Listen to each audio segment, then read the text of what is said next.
It would not be unreasonable to think that Brexit is just a UK and EU issue. However, you would be very wrong because new rules have come into force which require businesses around the world, not just the EU, to register with HMRC and charge UK sales tax on any orders from UK customers. That means that a company in Outer Mongolia could be collecting UK tax and have to do quarterly tax returns with HMRC. It is going to stifle the ability for businesses around the world to trade with the United Kingdom, to sell to UK customers, and I think it is an absolute farce. Today's video, we're going to talk about that and some potential silver linings around Brexit, the transition period formally ending, and the new norm that we find ourselves in.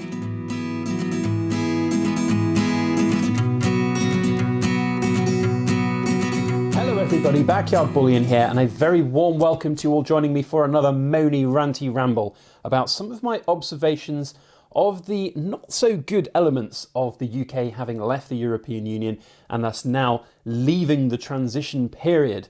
There are two main things that I want to talk about today. The first is that Brexit, a lot of people think, is just the UK and EU, and there's a lot of new changes that are going to have to happen business-wise between those two entities. But actually, there is another fundamental change which affects the entire world.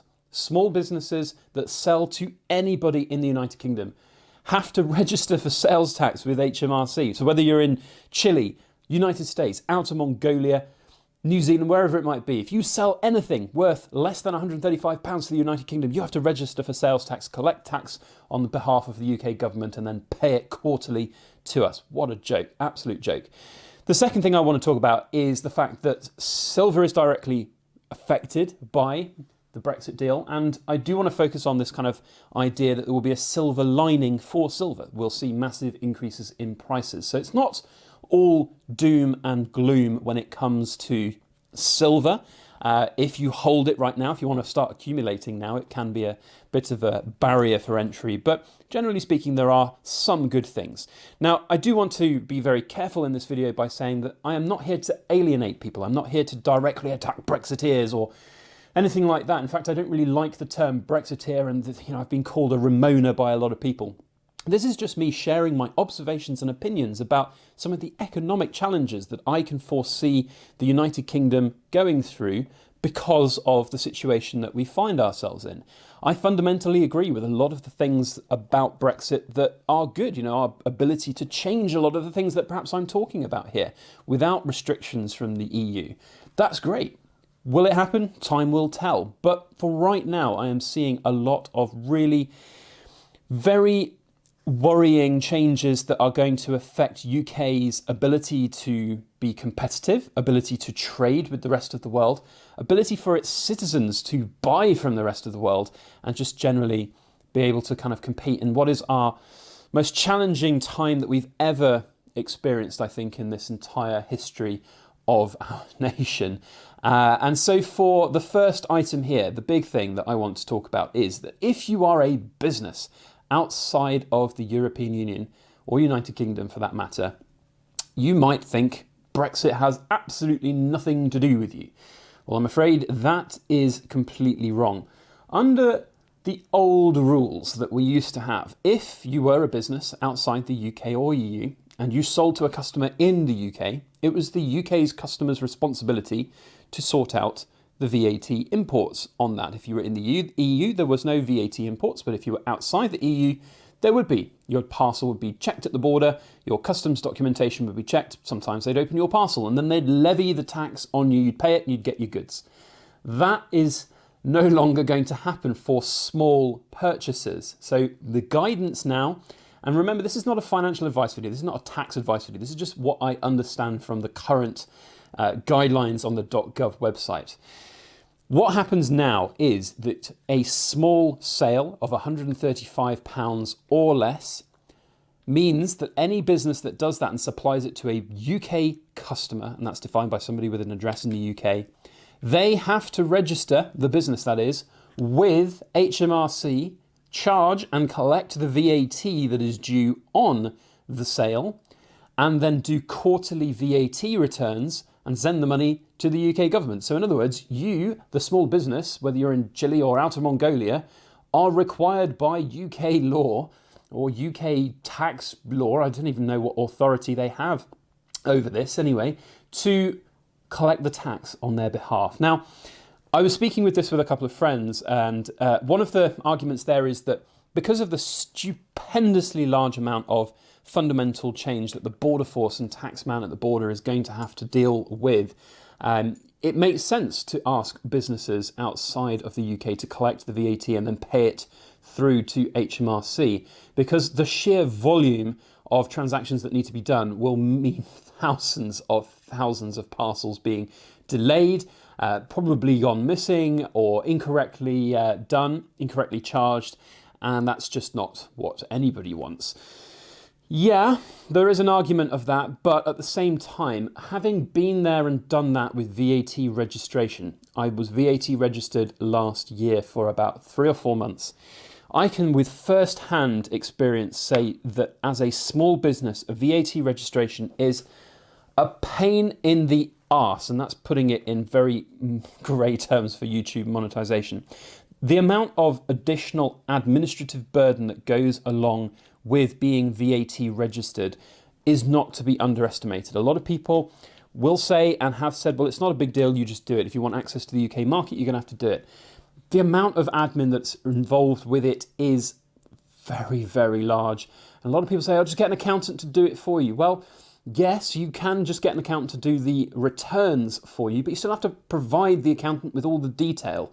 So you have to have your own books, with all of that information, with all of the customer's final destination information there. There are issues around when items are shipped. It's just, there's so much to deal with. It is cumbersome, it is burdensome.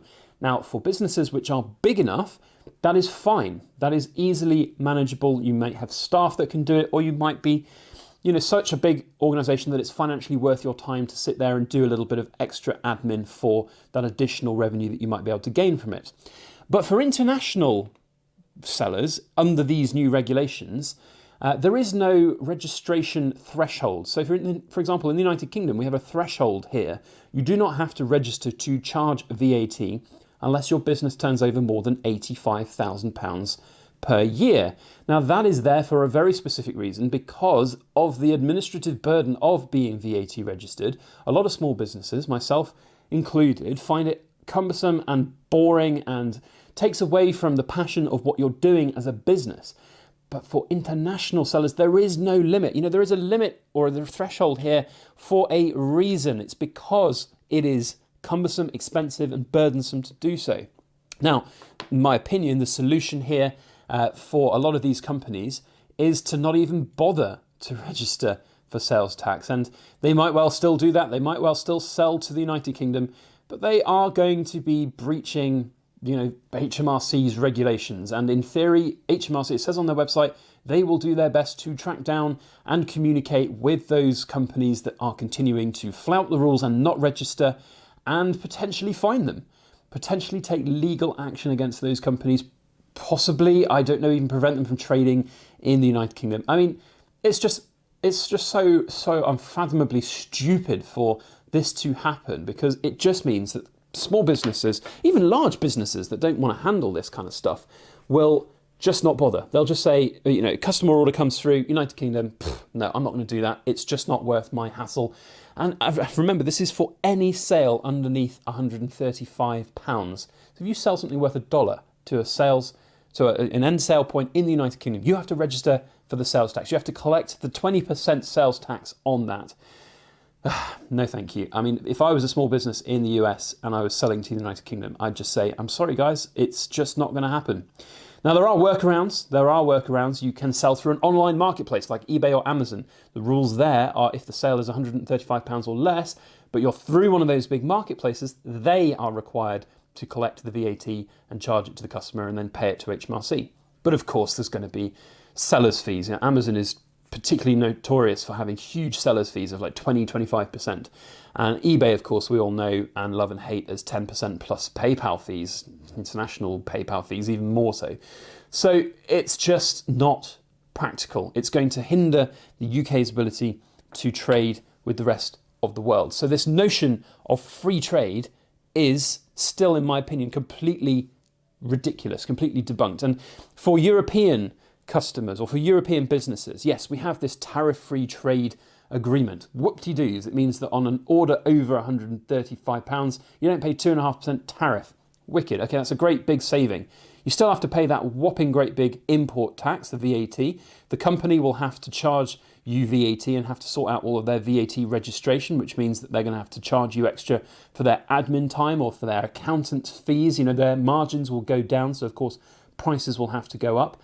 And then regardless of all of this, the last thing that I want to moan about is when you import something into the United Kingdom now, you're going to get charged a handling fee by Royal Mail or by UPS or by whatever organisation processes your VAT import. Now, previously to this deal, we had a £15 kind of limit on what would be charged for VAT. So if you just bought a £1 item or a $1 item from the US, something you really wanted, or a nice little piece of merch like a sticker or something from a YouTube channel, came into the United Kingdom, it was below that £15, easy, job done, you know, no VAT, no handling charges or anything. Now, if you buy something worth $1 from the USA and it comes into the United Kingdom, Royal Mail will very happily charge you £8 just to say that you owe 20p in tax. That is absolutely outrageous. Outrageous. Now, there are rules, and I'm going to address them now for gifts. Gifts. Now, gifts is an interesting one. There's a £39 limit on gifts for people not to pay VAT on. But you have to meet quite certain strict criteria for that to actually make effect. And if you've put on your customs form that you're a company and that you're selling something to somebody, that is not going to be a gift. Even if you're buying something for another person and having it delivered directly to them, that is not going to count. The gifts is very specifically from a private individual to another private individual. And in my opinion, Royal Mail, because they're going to collect £8 on every single parcel that they process, they are going to slap that fee on every single one. And by the way, if you think that they're wrong, that £8 fee is not refundable. So it is just going to be free rein for the Royal Mail and for other organisations out there that handle post to just make it rain with fees. It is going to be a nightmare. Now, all of this is caveated by this notion of free trade and this notion that it's going to be frictionless trade. There will be some changes in the short term, but it will be frictionless free trade. It's not. It's absolutely not. And that is going to hurt UK businesses. It's going to hurt the ability for businesses in the UK to do business, because if they were buying materials, raw materials from other companies, let's say, you weren't even buying too much. Like my business, for example, I buy a lot of my graphite molds from the USA. What if now these suppliers in the USA, they don't want to supply to me because they have to register for VAT? Absolute joke. Not good whatsoever. So it's going to affect UK businesses, but it's also going to affect these businesses that are abroad as well. This ability for us to actually trade with the rest of the world is, in my opinion, significantly hindered, which is a travesty. So look, that is my first part of this video with my moany ranty ramble. I want to now address the silver lining part of Brexit and this whole situation. So trade, international trade aside, we have seen now this inability for anybody in the United Kingdom to be able to buy silver at the old advantage rates of VAT and import. And there is this feeling that market rates will start to slowly absorb and reflect the fact that we have to buy silver with VAT. To a certain extent, that was already here on certain marketplaces like eBay, for example. So in the United Kingdom, you would often see Silver Britannia selling at £32 an ounce in this last year. Before this year, it was around the £25 an ounce mark. You could buy them from Europe for about £10 less per ounce. But the UK market on eBay, those who perhaps were ill-informed about the ability to get advantage rate silver would still happily pay that rate. One thing that was different though was the second-hand markets of those that were in the know on places like the Silver Forum or Facebook groups specifically about coins, or other areas that, Instagram, for example, that people knew about it. They were not paying those inflated prices. That will I think, fall through is the wrong word, follow through to now, I think we'll still have these inflated rates on silver. So if you are buying your silver from a dealer, you will be able to, I think, maintain that value on the second-hand market, but it is going to be a very hard sell on the second-hand market. There's going to be a lot of people, I think, in the next couple of weeks and months that are probably going to look to try and cash out on the fact that their silver has overnight become 10 to 20% more valuable just simply because nobody can get it cheaper elsewhere. So there's definitely an air of that I can foresee happening, and that's a silver lining for those that hold silver right now. It's not necessarily that great if you want to look to add silver or purchase silver for the first time right now. My personal opinion is that until markets settle, until we see what that kind of future silver trading market is going to be like, the silver flipping market, I think, is going to be pretty much dead. For me, realistically, gold is the only way to invest in a metal in the United Kingdom right now. Just the simple fact that you can buy this stuff at 3, 4, 5% over spot price from a dealer and not have a 45, 50% spread on your cash if you want to sell it straight back to a dealer. That, in my opinion, is the most kind of critical element of the metal investments. So there we have a mix of both the silver lining and the brown lining. Let's put it in YouTube friendly terms, the brown lining that is going to be coming in the next weeks and months. Now, I said here in this video a lot of potentially disparaging things about Brexit, and in my first video that I did about the issues that I can foresee, there were a few people who just were very belligerent and said, I'm a Remoaner. And I completely hate that phrase. I think it is the most condescending and patronising phrase that anybody can say. I think if you are not able to engage in a healthy, constructive debate about the pros and cons post-Brexit and what we're physically seeing now, prior to all of this, it's all academic because we were all saying, yeah, this could happen, this might happen, blah, blah, blah. Now we're in this situation. I would love to hear from anybody who voted leave about what your feelings are on the economic situation right now.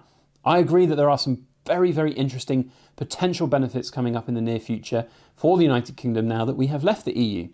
Whether they'll happen, we'll have to wait and see.